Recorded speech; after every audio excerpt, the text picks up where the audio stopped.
Kemi mundësin me i tregu krejt botës, çfarë një koqirë të mrekullueshëm jemi. Flitet këtu diku rreth 22-24 lojra të ndryshme të cilat do të ndodhin në kryeqytet. Kemi pas ndoshta pak ashtu një proces pak të zbehur gjatë 2 viteve të para. Unë mundem me fol për stadiumin e ri të Prishtinës, të cilin e kemi pjesë të masterplanit në fshatin Olimpik, edhe këtë jemi duke e shtyr përpara.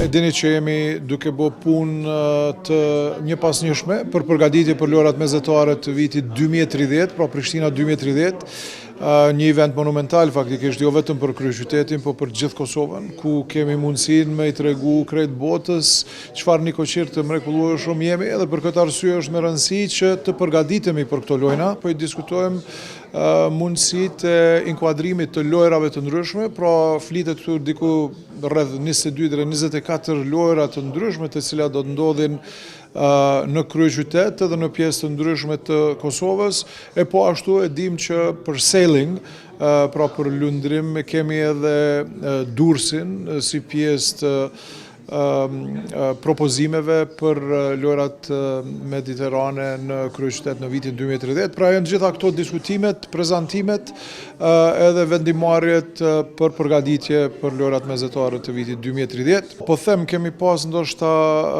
pak ashtu një proces pak të zbehur gjatë 2 viteve të para, por tash i kemi të gjitha frontet e hapura, po hecim me hapa të shpejtë dhe jam shumë optimist që nuk do të kemi asnjë problem për përgatitje për lojrat mesatare të vitit 2030. Unë mundem me fol për stadiumin e ri të Prishtinës, të cilin e kemi pjesë të masterplanit në fshatin Olimpik, edhe këtë jemi duke e shtyr përpara.